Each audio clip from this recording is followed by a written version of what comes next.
da muchísimo gusto saludar, como todos los martes, al doctor José Antonio Lozano Díez, presidente de la Junta de Gobierno de la Universidad Panamericana y del IPADE, con la reflexión de cada semana en este programa. Hoy, ¿cómo construir la paz?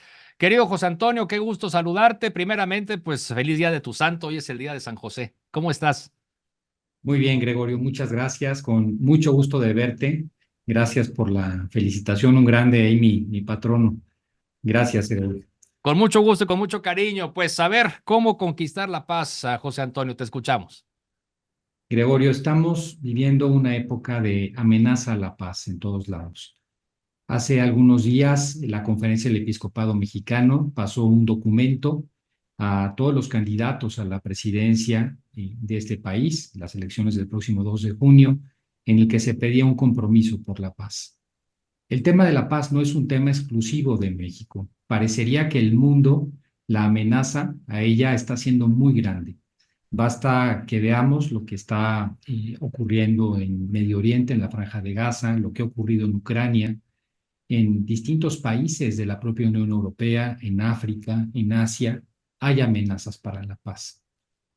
La paz casi siempre, cuando la vemos, Gregorio, la hemos estado revisando desde el punto de vista social o sociológico, desde el punto de vista político. Y esos son los análisis que escuchamos, vemos las grandes transformaciones que ha habido en el mundo y vemos también los efectos y las dificultades que hay para alcanzar la paz. Pero de lo que poco se habla, y quizás esa sería la reflexión del día de hoy, es que la paz es el efecto de procesos interiores en la persona. La paz es un proceso que pasa primero por el ser humano que tiene esa paz o el ser humano que pierde esa paz. Cuando las personas no están preparadas para la paz, cuando no se entiende exactamente qué es la paz, pues el efecto es ese justamente. Y yo quisiera de este programa y también del próximo hablar un poco del tema con profundidad, pero ahora entrar exactamente a lo que me parece que nos está ocurriendo en el mundo, Gregorio.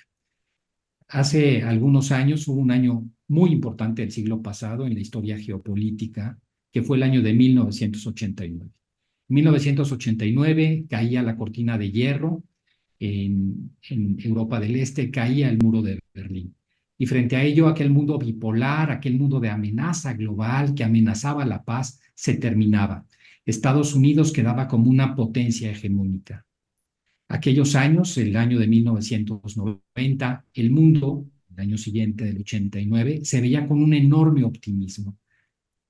Muchos países empezaron a avanzar hacia sistemas más democráticos. El mundo se globalizó en la década de 1990. Aquí mismo en México lo vimos, como en un momento determinado firmamos el Tratado de Libre Comercio en el año 94. México logró un primer IFE ciudadano en el año de 1996. Fuimos parte de esa historia del mundo. Pero ese mundo que se veía con tanto optimismo en los años 90, que parecía que habíamos llegado, lo decía un intelectual en aquellos años, Francis Fukuyama, al fin de la historia. De hecho, el libro, uno de los libros más leídos en los años 90 y 91, fue ese libro, título muy sugerente, El fin de la historia. Se pensaba que ya habían terminado las ideologías, que habíamos entrado a la época de las democracias, que habíamos dejado detrás los nacionalismos, y todo eso duró 10 años. En el año 2001 nos encontrábamos con las Torres Gemelas y nos encontrábamos con un mundo totalmente diferente. Pero volviendo al año 90, y esta creo que es la parte profunda de la reflexión de hoy, Gregorio, también nos empezamos a dar cuenta que esta generación, la generación en la que nosotros estamos hoy inmersos, es una generación que empezaba a vivir un momento que ninguna otra en el pasado había vivido.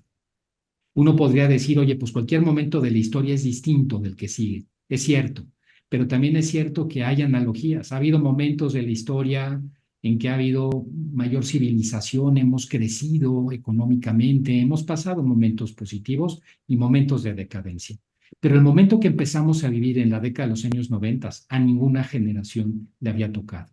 Ese momento se bautizó por sus siglas como el momento VUCA o VICA, un momento de altísima volatilidad, que es la primera sigla, porque hoy los cambios son a tal velocidad que no los terminamos de digerir cuando ya estamos en lo siguiente. Un mundo de gran incertidumbre, Gregorio, porque hoy la verdad es que poco sabemos de lo que va a ocurrir los próximos años. Ya no podemos hacer planeaciones, no digo yo a los siguientes 4 o 5 años, para los próximos meses. Es un mundo totalmente incierto, un mundo de gran complejidad. Esa es la C de Vica, un mundo cada vez más difícil de comprender. Y uso aquí la palabra comprender con H intermedia, un mundo cada vez más difícil de captar y un mundo ambiguo. Pues resulta, Gregorio, que este mundo VICA, volátil, incierto, complejo y ambiguo, sin que nos demos cuenta, nos ha afectado como personas, ha afectado nuestro interior y nuestra paz interior. Gran parte del problema que tenemos de amenaza a la paz es de orden estructural, es antropológico, porque las personas no estamos hechas para vivir en un ambiente de volatilidad e incertidumbre. Y es lo que nos tocó vivir. Somos la primera generación en toda la historia que vive así, volátil e incierta. Y esto lo que ha hecho es que estando, Gregorio, en la generación con el mayor bienestar que ninguna otra haya tenido en la historia, simplemente hace 100 años, la esperanza de vida en México para las mujeres era de 38 años, para los hombres era de 36. Prepandemia llegamos a 78 y 76, o sea, un mundo en el que ha crecido al doble la esperanza de vida, resulta que es un mundo en el cual hay una enorme insatisfacción, un mundo en el que no habíamos visto tanto enojo con los sistemas políticos, no habíamos visto tanto enojo con la realidad económica. Empezamos a ver manifestaciones en países tan insospechados como Francia con los chalecos amarillos, en Chile, que era el país con menor índice de pobreza de América Latina. Empezamos a ver manifestaciones en Estados Unidos, cambios y crisis en los sistemas democráticos. Y nos preguntamos, ¿qué es lo que le está pasando a la humanidad, Gregorio? ¿Por qué estamos cayendo en esta amenaza a la paz? Y la respuesta, esta primera que damos a este programa, y lo seguiremos platicando, si te parece, la próxima semana, Claro. no tiene que ver con hechos estrictamente políticos o económicos, sino tiene que ver con lo que pasa en el fondo del corazón y la mente humana. Y eso pasa por este ambiente geek, Gregorio. Sin lugar a dudas, José Antonio, comenzar por uno mismo, ¿verdad? O sea, cómo poder, pues, primeramente promover el respeto a la dignidad, a los derechos humanos, cómo resolver los conflictos de manera pacífica, cómo, pues, estar siempre dispuestos a un diálogo constructivo, a un esquema solidario y de colaboración. Es decir, comenzar por lo básico, antes de ocuparnos de los problemas de los políticos y de los líderes del mundo. ¿Qué podemos hacer nosotros para estar en paz y para construir esa paz que tanto necesitamos? Absolutamente, Gregorio. La paz se construye de adentro hacia afuera. Lo has dicho muy bien. Primero somos nosotros los que tenemos que construir esa paz. Y esa paz, Gregorio, parte del ejercicio de dos grandes virtudes hoy ausentes en el mundo y que nosotros podríamos revisar hacia adentro. Una primera es la paciencia, una virtud tan ausente. Estamos en el mundo de la recompensa inmediata. Se nos va el mundo líquido entre las manos a toda velocidad.